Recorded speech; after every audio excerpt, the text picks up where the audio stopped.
Alrighty, this video is with the collaboration of Mr. Foxit Outdoors, also known as Cliff. We were brainstorming one night for about an hour and a half on how to do these fairy Morse and trying to make it a little bit more simpler. Actually, it's not really a little bit more simpler, but it's easier to take care of. So we decided to go ahead and, we brainstormed about these here, these fairy Morse trays, and decided to go ahead and put them in little separate trays with 9 cells in there. Easier to move. We'll probably end up talking about that on one of our lives after these actually go up. So it'll probably be next week. So these starting trays, these C sortings, we decided to go ahead, and we were having troubles, just picking up the whole thing, being full of wet with the soil, the water, and the plants in there, and they would just, they would bend. Like, for example, this one right here.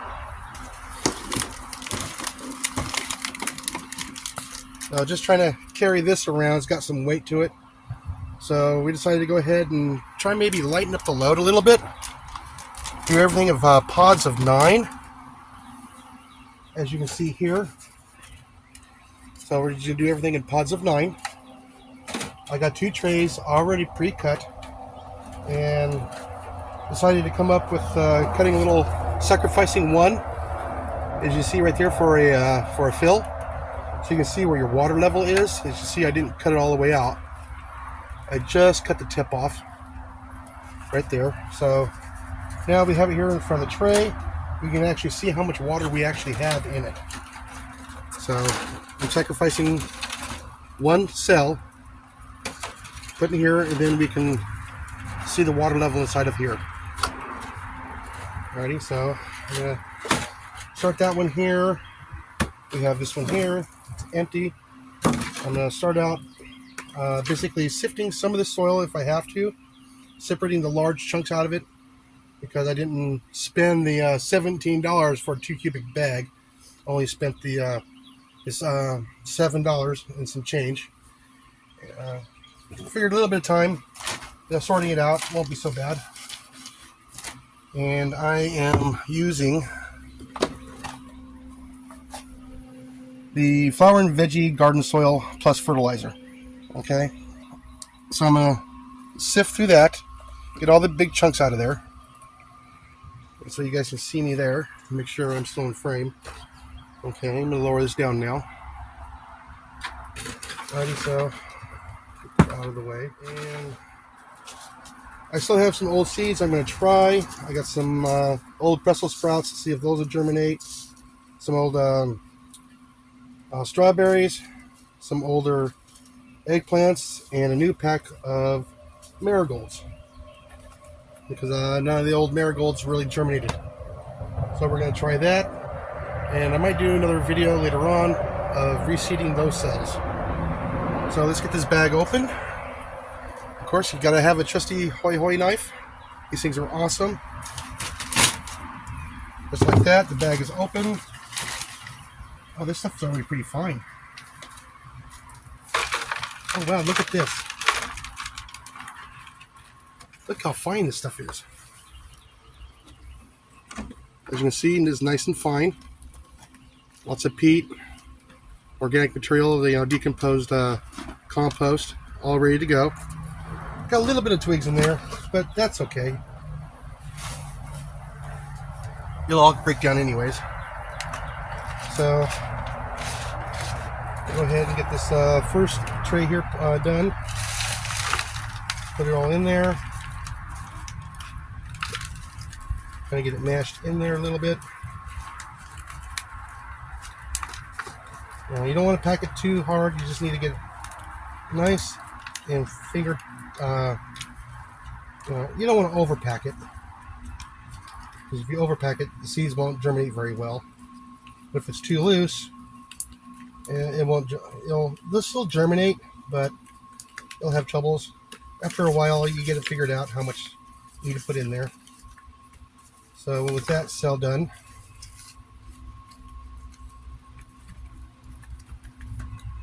and just like so. So you're gonna get your cells just like this.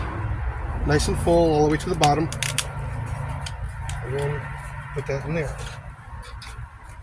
Alrighty. And let me go ahead and fill this all up. I want to save memory on my phone. That's what I'm recording off of today. It's easier to get up and move around.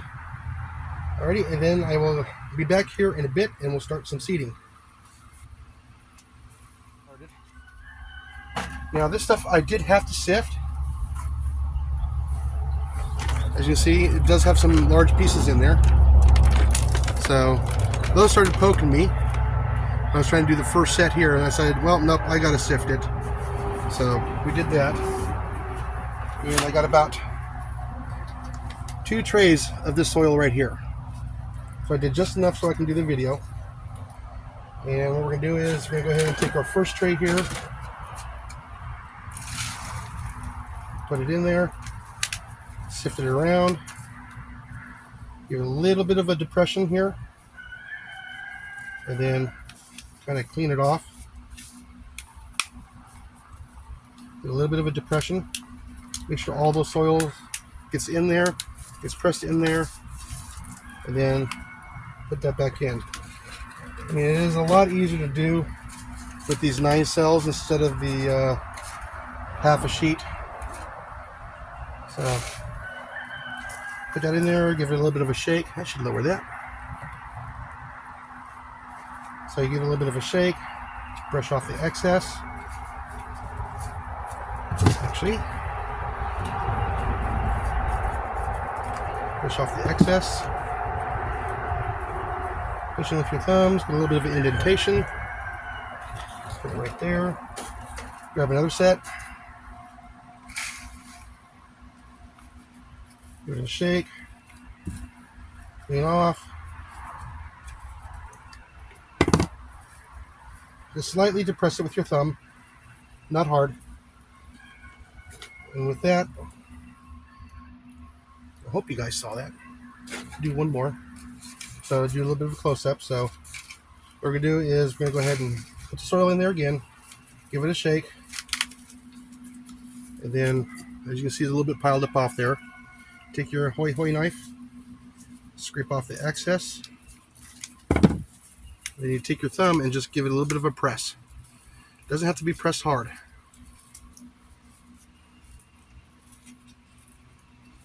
That's just enough. Drop your seed in there. Then you come over and you just sprinkle it right up on top.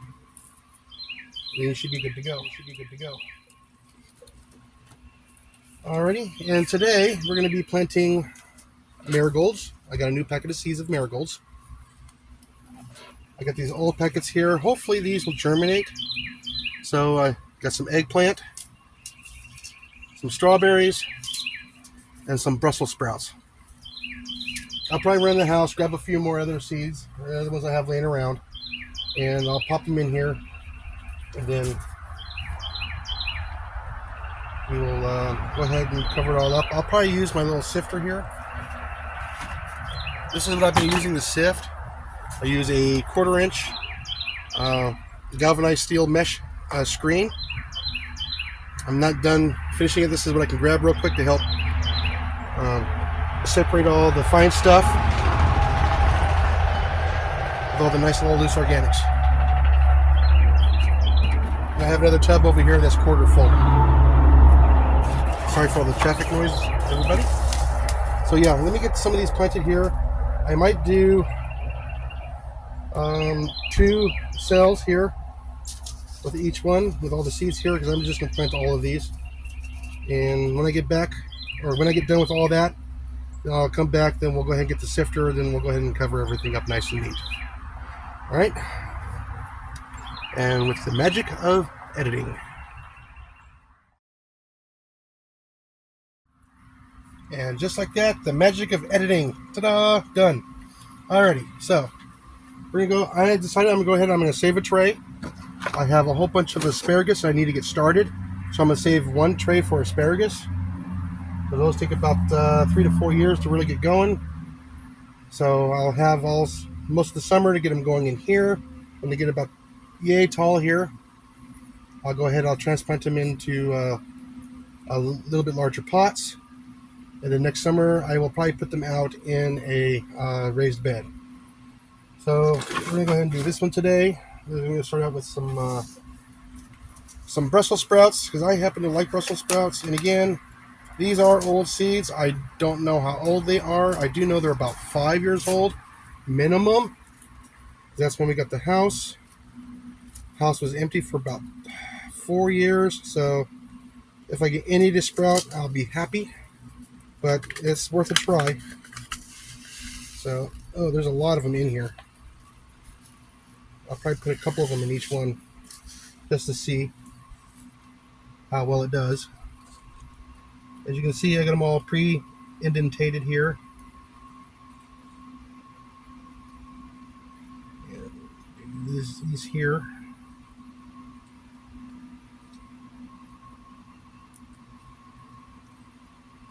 Then, if they do happen to germinate, more than a couple of them per each one, I'll come in here with a pair of forceps and I'll just pull the ones that are weaker out. I'll end up doing that. So we'll do that one there. Strawberries really don't care. They just grow.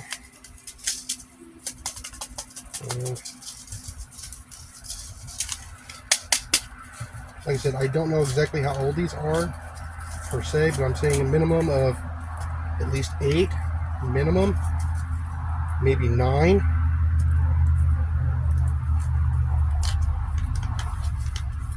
They've been here 4 years. So we'll go ahead and get some of these in here. Some of these have got to germinate. Maybe. So those there. There's going to be right there. Just pop in some eggplant. Oh, geez, hardly anything in here.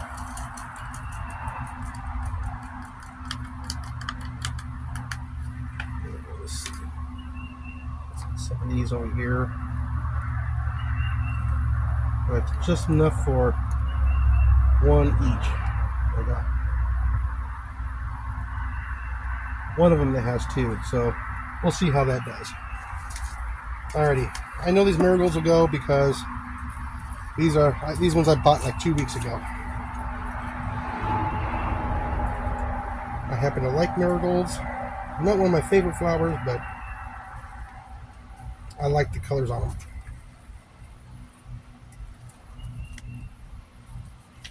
Here we go. And then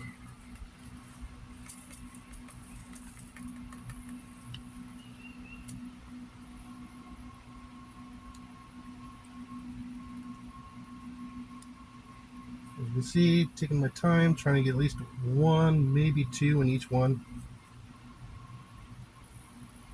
I mean, these things are pretty tough plants.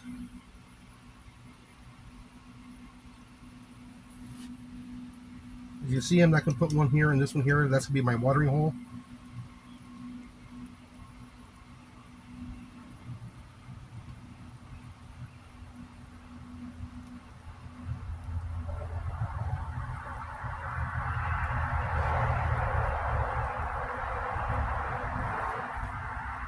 Usually you just sprinkle these out everywhere and then hope for the best. Keep them watered. But in here, they're going to be a little bit better controlled. Get some of these in these cells here.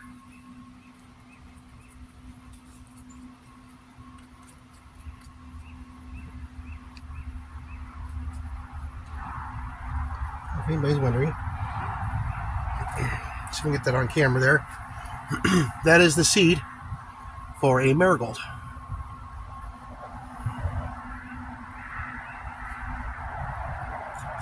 So we'll get all these in there. Try to get them separated there.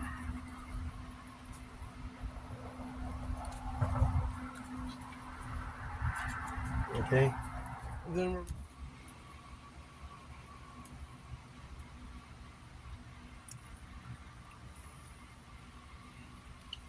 alrighty, everybody. I said I ran out of memory on the phone. I had to delete some of my old videos in there. Don't worry, I have them all saved. So with that, I left off at before I covered them all up. Basically, I took it and I went really, really light.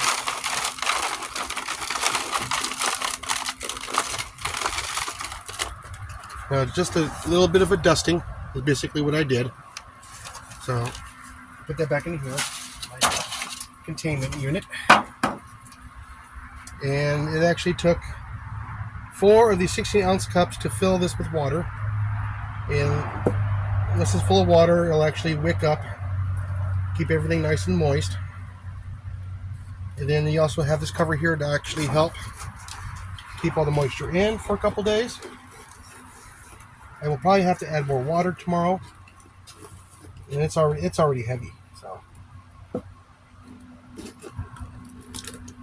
yeah, it's already pretty heavy. So we go ahead and let these wick up the water, get it nice and moist in there. And then, like I said, tomorrow I'll probably have to fill it up with water, or actually not fill it up, just put in a cup in there or something. I said I usually keep one of these jugs here. I keep that full of water here. I got several of them here in the greenhouse. It also helps retain the heat overnight as well. So with that one out of the way, and I'm going to go ahead and save this one here for my asparagus. I don't know how many seeds I'm going to have. I'll make that a separate video because I got to break the seed pods apart, separate all the seeds, and then I got to put every seed in there. So that's going to be a different video. I know this one's getting long enough as it is. So we'll get this one moved over here to the edge of the table. That's all ready to go. That's all you have to do. All you have to do is just wait for it to sprout.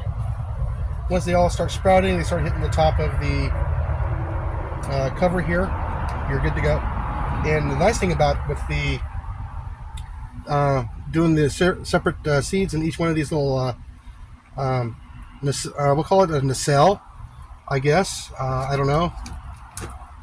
Maybe you guys can help me with that one.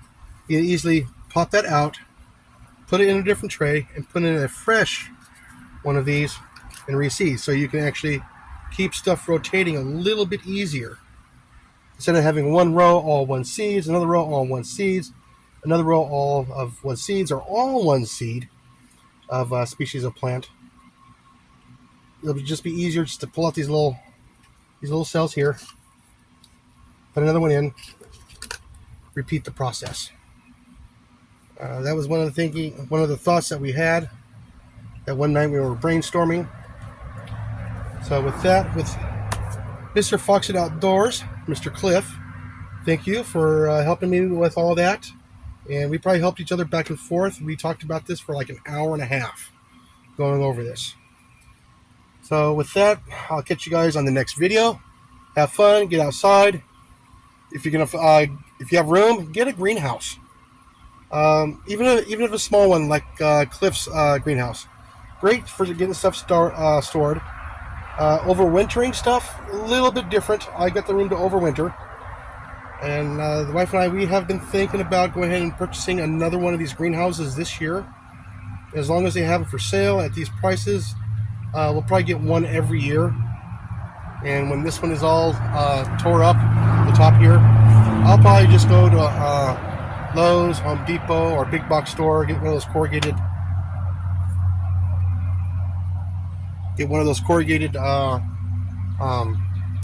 sheets of plastic, and just cover it up and just screw it down. I'll probably end up using some U-bolts, a whole lot of them, and just screw them down. And I'll probably do the same thing with the sides. I'll probably build a threshold, put in a door. It's simple.